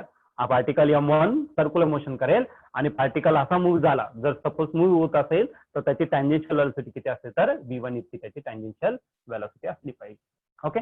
आता पुढचा पार्टिकल घेऊ. सपोज नेक्स्ट पार्टिकल घेतला की ज्याचं मास किती असेल तर m2 इतकं आणि त्याचं ऍक्सिस पासूनचं डिस्टन्स घेतलं आणि जे ऍक्सिस पासून डिस्टन्स आहे ते आहे r2. r2 is again perpendicular distance. पण r1 आणि r2 सेम राहिला असं गरजेचं नाही, ते कुठे राहू शकतात, काही अडचण नाही त्याच्यामध्ये. ठीक आहे. तर या प्रकारे आपण दुसरा पार्टिकल घेतला. सिमिलरली हा जो पार्टिकल m2 आहे तो पण काय करेल रे सर्क्युलर मोशन करेल. ही त्याची रेडियस आणि या रेडियस भोवती ती काय करायचं सर्क्युलर मोशन करेल. Is that clear. मग हा सर्क्युलर मोशन करेल आणि सपोज लिनियर वेलोसिटी घेतलं तर तो किती असेल तर v2. सिमिलरली आता तिसरा पार्टिकल घ्या ज्याचं मास m3 असेल, त्याचा परपेंडिक्युलर डिस्टन्स r3. हा सर्क्युलर मोशन करेल आणि लिनियर वेलोसिटी किती असेल तर v3. आणि एक लास्ट पार्टिकल घेऊ. सोबत त्याचं मास किती घेतलं तर mn घेतलं, शेवटचा डायरेक्ट. कळलं की नाही. असे खूप सारे पार्टिकल असणार, सगळे काढत बसाल तर मग ते डायग्राम समजणार नाही. मग आपण एका पर्टिक्युलर पर्यंत घेऊ आणि त्यानंतर डायरेक्ट शेवटचा घेऊ. याचं जर परपेंडिक्युलर डिस्टन्स घेतलं then it is rn and this particle performs circular motion. A dotted line represent motion, circular motion ची डायरेक्शन. आणि त्याची लिनियर वेलोसिटी टँजेन्शियल वेलोसिटी घेतलं तर दॅट इज v. ओके. आता टायटल काय दिलं आपल्याला kinetic energy of rotating body. आता हा पॉईंट समजला तरच तुम्हाला रोटेशनल मोशन हळूहळू समजायला सुरुवात होईल. कळलं का नाही. त्याच्या नवीन नवीन कॉन्सेप्ट जे आहे ते आपल्याला या टॉपिक वरती कॉन्सन्ट्रेट करून आपल्याला समजून घ्यायचं. मग सर्वात पहिले मी काय करतो kinetic energy of a particle of mass m1. m1 चं मी कायनेटिक एनर्जी फाइंड करतो. ठीक आहे. मग पहिला point kinetic energy of a particle not a body. Okay, बॉडीचं नंतर घेऊ कारण body is made up of particle. मग पार्टिकलच्या सर्व कायनेटिक एनर्जीची ऍडिशन केली तर कायनेटिक एनर्जी भेटेल आपल्याला त्या रिजिड बॉडीची. ठीक आहे, मग kinetic energy of a particle, kinetic energy of a particle of mass m1 is given by. Okay, kinetic एनर्जीचा फॉर्म्युला सर्वांना माहिती आहे. What kinetic energy, kinetic energy 1/2 mv², right. मग पहिल्या पार्टिकलसाठी घेतलं तर कायनेटिक एनर्जी K1, मास किती आहे त्या पार्टिकलचं m1 इतकं आणि त्याचा स्पीड किती आहे तर v1 इतका. कळलं? तर पुढे पुट करू. 1/2 मास तर बदलणार नाही, m1च राहील. पण हा बॉडी जो आहे तो मूव्ह करते with constant angular speed omega इतक्या स्पीडने मूव्ह करतोय. म्हणजे v आणि ओमेगा मधलं रिलेशन घेता येईल. v इज इक्वल टू काय असायचं तुमचं r ओमेगा कॉन्स्टंट आहे पण v1 आहे काय असायचं r1. रेडियस जशी बदलेल तशी वेलोसिटी बदलेली नाही पण ओमेगा तुमचा कॉन्स्टंटच भेटेल. ठीक आहे, मग त्याच्या जागी पुट करून टाकू r1 ओमेगा, त्याचा स्क्वेअर करायचा, त्याचा मागचा रिझल्ट याचा स्क्वेअर करून घ्या. 1/2 m1 याचा स्क्वेअर केला तर r1 square and this is omega square. हे झालं तुमचं total kinetic energy of a particle of mass m1 ची पार्टिकलची कायनेटिक एनर्जी झाली. सिमिलरली आता आपण फाइंड करू kinetic energy for mass m2, m3 आणि mn.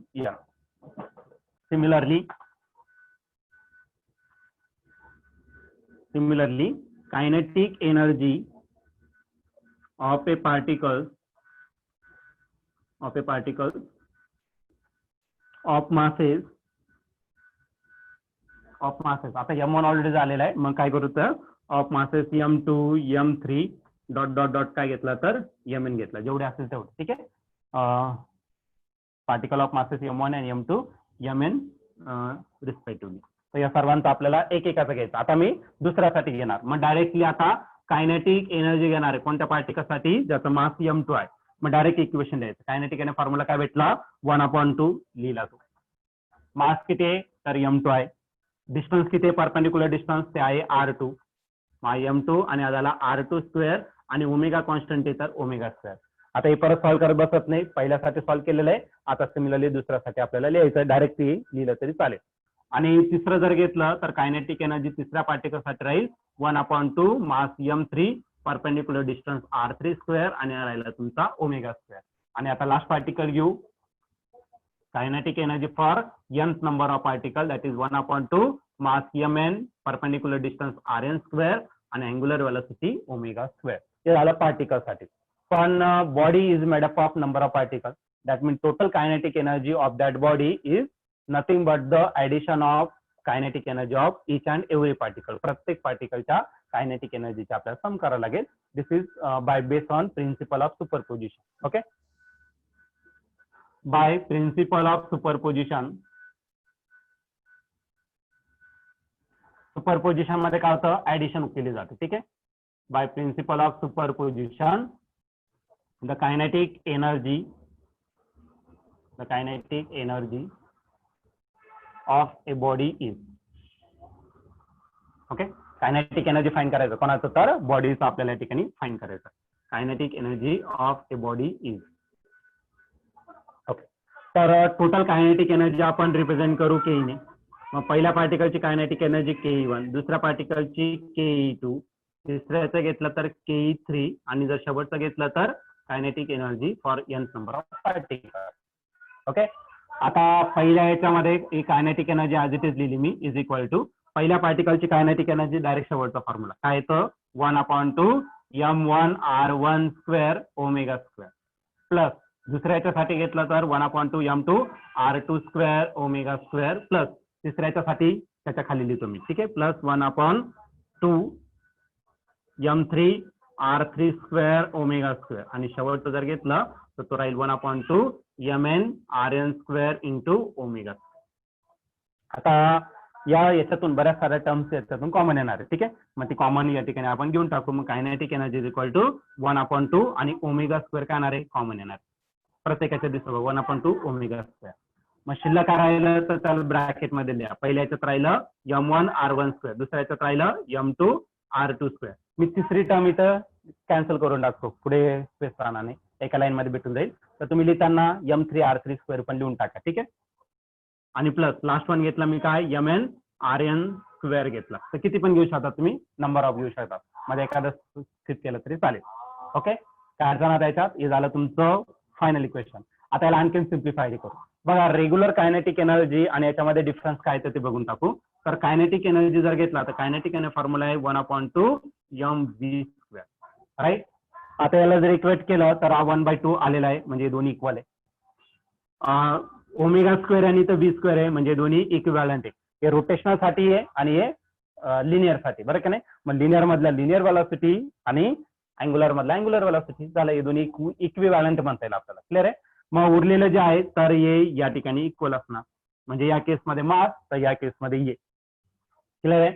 आता बघा, जर तुमच्या लिनियर मोशन, एखाद्या बॉडीमध्ये आपल्याला लिनियर मोशन करायचं तर त्या लिनियर मोशन मध्ये अपोज करणारी क्वांटिटी कोणती आहे, तर मास आहे, राईट ना. म्हणजे बघा तुम्ही एक छोटासा, माझ्याकडे काय खेळण्याचं एक गाडी आहे, बरं का नाही, तर त्याला मला पुश करायचं आहे, तर तिथं अपोजिशन, त्याचा मास कमी असणार, अपोजिशन कमी आहे. आता माझ्याकडे डायरेक्टली रिअल मध्ये एक 4 व्हीलर आहे, त्याचा मास कसं आहे, जास्त आहे. तेवढा फोर्स किंवा त्याच्यावर जास्त फोर्स अप्लाय केला तर बॉडी मोशन मध्ये येईल का रे. एक छोटासा खेळणं घेतलं आपण, ठीक आहे, एवढं घ्या तेवढं पण घ्या, त्याला पुश केलं तर ते लवकर मोशन मध्ये येईल, नाही का. आणि एक मोठी गाडी घेतलं, त्याचा मास खूप जास्त आहे, त्याला पुश करा, गाडी मोशन मध्ये येईल का, नाही येणार, बरं का नाही. का, कारण त्याचा मास काय होतंय, वाढतंय. म्हणजे अपोज करणारी क्वांटिटी त्या केसमध्ये लिनियर मोशन मध्ये काय, तर मास आहे. क्लिअर आहे. म्हणजे मास जेवढं जास्त तेवढं अपोजिशन जास्त राहणार. आणि opposition to the motion is called as inertia. तर इनर्शिया या ठिकाणी एक मॅटर करणार आहे.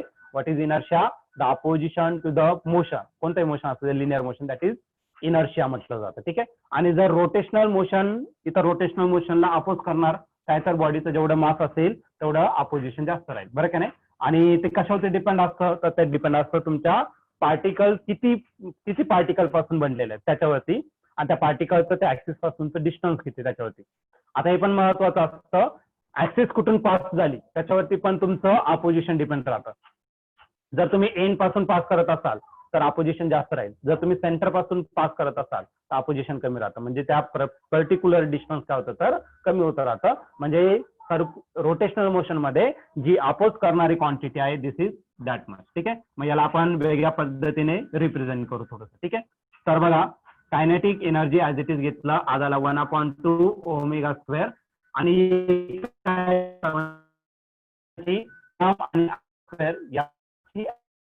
त्याला आपण कशाने रिप्रेझेंट करतो, समेशनने. आणि समेशन कोणाचं घ्यायचं, यम आणि आर स्क्वेअर. मी तर 1 to n आहे, मी तर आय घेऊ, आणि आय ची व्हॅल्यू कुठून चेंज होते, तर 1 पासून तर n पर्यंत. ओके, मग कायनेटिक एनर्जी काय आलं, 1/2 omega square summation from I is equal to 1 to n mi ri square, आज आला तुमचा फॉर्म्युला, ठीक आहे. आणि ही जी समेशन वाली टर्म आहे याला म्हटलं जातं मोमेंट ऑफ इनर्शिया, किंवा it is also called rotational inertia. त्यामध्ये फक्त आपण इनर्शिया म्हणू शकतो, आणि त्या केसमध्ये इनर्शिया काय, फक्त मास आहे. कुठं, लिनियर मोशन मध्ये फक्त इनर्शिया आहे तुमचं मास अपोज करणारी. पण इथं जे अपोज करणारी क्वांटिटी ती एवढं आहे, आणि याला म्हटलं जातं मोमेंट ऑफ इनर्शिया, और it is also called as rotational inertia. तर या केसमध्ये घेऊ here this summation I is equal to 1 to n mi ri square. This term is called as moment of inertia. This moment of inertia is represented by letter I. तर आपण kinetic theory of gases मध्ये घेतलं होतं, तिथं rotational energy घेतलं होतं, बरं का नाही. आणि रोटेशनल एनर्जी मध्ये मी फॉर्म्युला दिला होता 1/2 I ओमेगा स्क्वेअर, आठवत असेल तुम्हाला, ठीक आहे. तर तो फॉर्म्युला या ठिकाणी आपल्याला भेटणार आहे. क्लिअर आहे. आणि याला काय म्हटलं जातं, this term is called as moment of inertia. Okay, moment of inertia, or it is also called as rotational inertia, किंवा शॉर्टली त्याला m आणि I, m कॅपिटल आणि I कॅपिटल, mi म्हणजे काय, तर मोमेंट ऑफ इनर्शिया, ठीक आहे. तर या ठिकाणी mi चा अर्थ मोमेंट ऑफ इनर्शिया. मग ही जर व्हॅल्यू वरती पुट केलं, देअरफॉर कायनेटिक एनर्जी जी भेटणार, कायनेटिक एनर्जी भेटेल 1/2 ओमेगा स्क्वेअर, आणि झाली I. मग पहिले मी बिना स्क्वेअरच्या टर्म घेणार, म्हणजे I घेतला, आणि नंतर हा ओमेगा स्क्वेअर भेटला, ही झाली तुमची kinetic energy of a rotating body. Okay, जर बॉडी रोटेट होत असेल तर त्याच्यामध्ये कायनेटिक एनर्जी इतकी असेल. आणि आय म्हणजेच काय, तर I is equal to what is I, मग ते आपण पूर्ण परत डिस्कस करणार, पण या ठिकाणी सांगून देतो, the algebraic sum of product of mass of each particle and square of its perpendicular distance from the axis of rotation. M आणि आर स्क्वेअर म्हणजे ऍक्सिस ऑफ रोटेशन पासून त्याचा परपेंडिक्युलर दिसून त्याचा स्क्वेअर या सर्वांची सम जर केलं त्याला काय म्हटलं आता moment of inertia. He simple definition झाली. आता ऍक्च्युअल मध्ये काय आहे तर ते आपण पुढच्या लेक्चर मध्ये डिस्कस करू. मोमेंट ऑफ इनर्शिया त्याच्या प्रॉपर्टीज काय आहे तर आता सध्या तरी एवढा फॉर्म्युला तुम्ही लक्षात ठेवा. Summation M I R I square is nothing but the I. Okay, तर ही झाली रोटेशनल कायनेटिक एनर्जी. की आपण कायनेटिक थेरी ऑफ गॅसेस मध्ये पण रोटेशनल तिथं डिग्रीज ऑफ फ्रीडम घेतलं होतं. काही ट्रान्सलेशनल डिग्रीज ऑफ फ्रीडम होतं, काही रोटेशनल डिग्रीज ऑफ फ्रीडम होतं. आणि रोटेशनल कायनेटिक एनर्जी मी घेतलं होतं 1/2 I ओमेगा स्क्वेअर. व्हायब्रेशनल पण घेतलं होतं. तर व्हायब्रेशन आपण ऑसिलेशन मध्ये बघू ती एनर्जी किती असते. ठीक आहे, सध्या आता जसं जसं येईल तसं तसं मी सांगत जाईल तुम्हाला.